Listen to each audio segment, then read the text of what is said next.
Hello, everybody. Welcome to another Sunday Funday, and I told you that there was going to be another one, and of course, it is about VFW.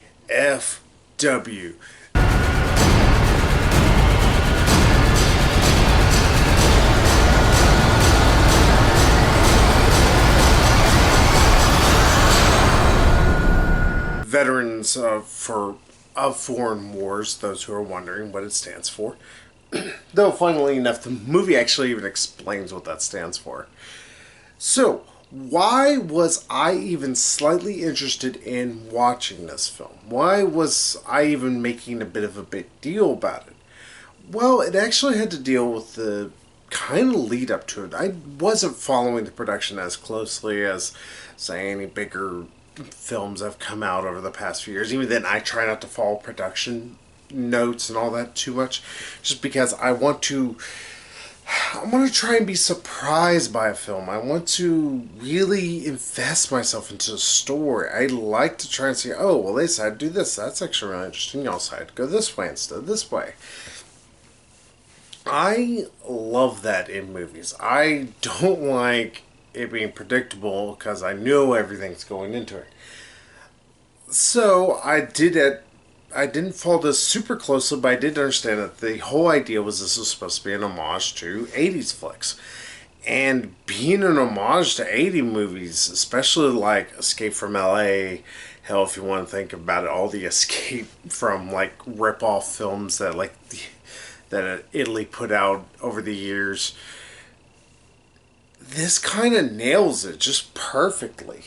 Those who want to know a quick like rundown of what VFW is about, it stars yes, Stephen Lang. Sorry, I always want to say William Sadler, just because he's probably the most like charismatic out of all the characters. But Stephen Lang has a group of his friends that they always go to this local VFW that they run in Austin's. It also says William Sadler has Fred Williamson. I can't remember Norm from Cheers. And also it has, I cannot remember his name. Sorry, I actually have them all right here. It also has Martin Cove. That's who I was trying to think of. I was like, who is that one guy I was trying to think of? Those probably know him from the Cry Kid films. So I was actually kind of like, okay, this is kind of like a who's who of character actors. And not only that, but they are set in a sort of futuristic kind of, not super far in the future, but not like tomorrow. A world where there's this new drug that's pretty much like heroin times 10, and it is driving people to madness. There's a lot of people who are taking it very recreationally, and it's just starting to tear apart towns and all that. And also, they live in what's best called the shithole. But yeah, they end up there. VFW, a young girl comes into it running from this local drug gang, and they have to fend off all these druggies and the gang themselves. And that's the gist of the movie. Now, you've seen this kind of setup before. I will say that much. It's not a unique setup, but there is a way that you can do it to where it will be memorable. Probably the best movie I can think of that's done this recently that tried to at least do something unique and memorable with it technically was Legion. Those who probably don't remember it, it was about pretty much the apocalypse happening and an angel who was taken away from no longer being an angel has to join forces with all these people at this one diner to help try and help this baby come to birth because it'll stop this all happening. The story idea was sort of, it was unique. I'll give him that much in the fact that it's like, hey, we haven't seen an apocalypse done with just angels. But the movie wasn't very good because it relied on way too much bad CGI. Here, with VFW, there's a lot of practical. Like, there's practical blood. There is practical heads getting blown off. There is times people are getting their necks chopped into and all this. It's a gory ass flick. And there's very little like actual CGI that I can think of right off the top of my head. Like the biggest flaw I can say about the movie, because there is, like I said, there's just little to no CGI. I don't think there really was CGI. If there was, it was so subdued I didn't notice it. And that's a great thing there. But whenever it came to the lighting, there are some moments where the movie's a bit too dark. It's partially because of how they decided to shoot the film, which also is a great thing. It's shot with film, like is a legitimate shot with film. It's not shot with digital. That is a bit of a contention. Like, for instance, Quentin Tarantino, some older directors and all that only want to shoot with film, but film is more expensive. So you have to save your budget in other ways. You have to save money in other different regards.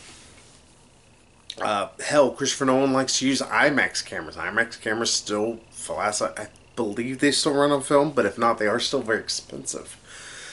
So it's kind of hard to always justify the cost.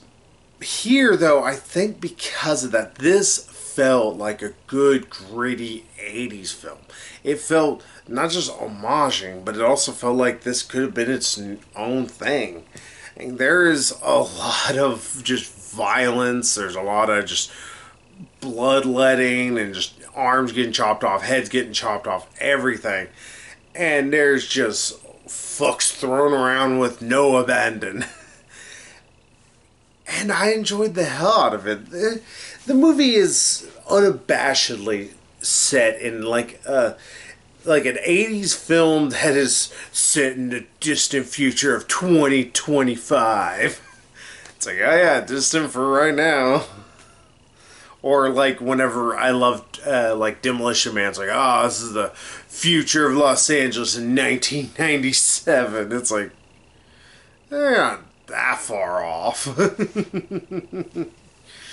About 2020 or closer to that.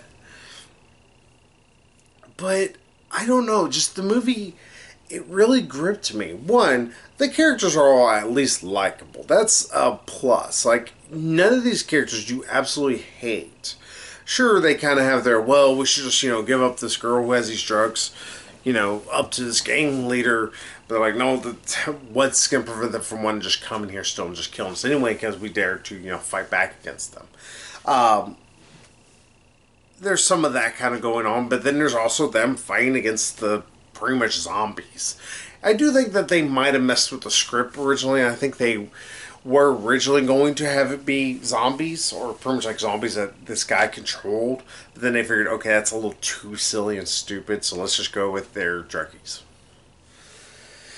And, yeah, I know some people... The bad thing is, I think this movie nowadays is bad. It got released earlier this year, and that's the reason why it counts as a 2020 movie in my head. I feel like people are going to lose their minds, like, oh, this is saying that we need to treat all druggies this way. It's a terrible flick. This is a movie that, one, is not based anywhere really in reality. Like, the only reality for any of these characters might be the wars that they did come from. Vietnam, Iraq is mentioned, stuff like that. It's like, but other than that, it's like, there's little that connects us to what is really happening, even at the time when the movie was being created, or now, to talk about our own current state of how things are. So because of that, trying to say, oh, well, this movie isn't doing this, like, not all movies need to do that. There are some movies, sure, have at it. Do it all you want. But don't sit here and try and pretend that I need to see that with every film I'm watching. If I can get on my soapbox for a second. Like, I'm fine with a movie just being what it wants to be. An homage to 80s flicks. An homage to 80s action horror films. I'm fine with that. I don't need a message to be with it. Especially since usually the message will just muddle it even more. Because it will make the homages and everything look really bad in hindsight. Just let me enjoy my brutal, like, guys defending themselves against psychopaths movie, you know, chopping assholes limb to limb. And let me live with that, alright? Just lay off me. So yeah, I would like to say more about the film, but really it's like, the best thing to say about it is, if you want practical effects, you want an actual like film that was shot on film, you want really damn good character actors, and you just want a fun ass time, you can't go wrong with VFW. It's one of the few flicks that I've watched this year that it just feels like it goes whole hog into its aesthetic, into its idea. And it says, fuck anything that's going around. We don't care. We're just going to do a fun ass movie. And because of that, that's exactly what they made. They made one of the most fun films I've watched this year. Does not help this year has been such utter pants. But if I can talk about this year for 5 more seconds, because Lord knows I have to keep talking about it. But I can't hate the movie. Like, the worst I can say, oh, the lighting kind of is a little crappy at times. But even then, it's like, because of it's so much, what it does so much better. Like I said, the acting's actually pretty good in it. Is this an Academy Award winning film? No. But you're not going to watch a movie that's about a bunch of druggies trying to attack a VFW because you want to watch the most pristine actors saying the most well-versed lines. Who gives a shit about that? Who gives 2 good dams about that? Instead, you watch this because you want to watch a motherfucker get his butthole ripped apart by an axe. Or you want to watch somebody stick a firecracker inside somebody's pee hole and blow up their wiener. You know, you want to watch something fun and visceral. And that is what this movie has in spades. It is not just, it's not for the faint of heart, but it's also not for those who want to sit there and critique every different little thing. Could I critique something? Yeah, maybe the villain's a little over the top. But I want him to be over the top. If he was subdued, it wouldn't work. Sure, again, the acting's not fantastic. That's not what I'm watching a movie called VFW and what I read about its actual description for. It's the reason why I love these kind of flicks. It's the reason why I enjoy horror films. Sure, you can have your It Follows that wants to talk about, you know, STDs and other shit. I don't mind having another film that just reminds me of so many other great films, but still is its own thing. This can be put in the great pantheon of great, you know, like bloody movies. Like, this is one of those, this is such a great film to sit there and watch. I don't know how much more praise I can keep heaping upon it. Now, so I need to actually give this a score, and I did kind of fight with myself because I wanted to try and sit there and go, it's like, well, yeah, the line is kind of pants at times, and there's some moments where it's like they really need to work on this. But one, the movie never really slows down. It never feels like it's taking its time with anything. It feels like it's just perfectly paced. Like, there's a lot of really good moments where it's like, all right, well, hey, we had to have some character moments here, but we're still going to move the story forward. Like, never did, you know, character moments make the story come to a halt. That's always my issue. If anybody's ever wondered why I have problems with some movies deciding to just sit down and talk for a while, it's not because I don't like character development. I don't mind character development. I don't like character development coming at the expense of the story actually moving forward. This is why I have issues with, like, Batman v Superman, Harley Quinn movie. Sorry, it's not Birds of Prey, because they're not even the fucking Birds of Prey throughout 9/10 of the damn thing. And even then, it's all about Harley. Yay. It's like, it's one of the issues I have with so many movies. Like, we have to sit here and talk about how the characters feel, but we can't actually just move the story forward. Why? Why can't we still do that? this movie proves, hey, we can still do that. People are just assholes and dumbasses if they don't know how to do that. Thanks. Yeah, I can't help it. I actually really enjoyed this. It's it's straightforward in the ways it needs to be straightforward. There's a lot of wonderful character bits. There's a lot of great character actors, obviously here. So yeah, fuck it. It's a 10. It's a 10 kind of flick. It's one you can watch over and over and over again. You can sit there and just keep going through it and find something else that's still enjoyable. Well, watch it a million times and you're still loving this.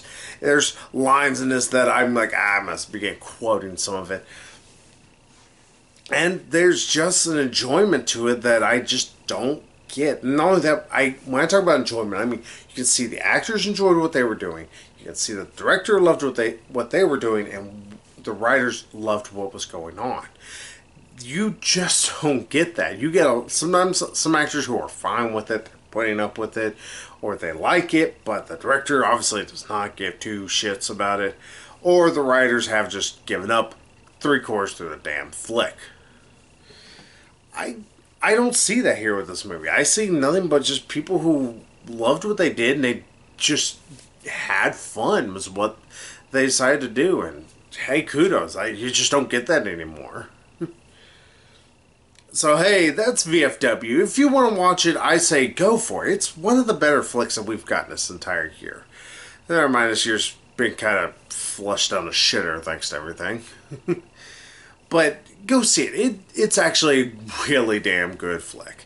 And the only people who are going to hate it are those who absolutely just don't like gore. And even then, why are you watching a movie called VFW? It's like, yellow pansies. But hey, I will be back here in just a little bit with a surprise review over something a little bit more criminal. So until then, I'll see you all there. So bye-bye, everybody.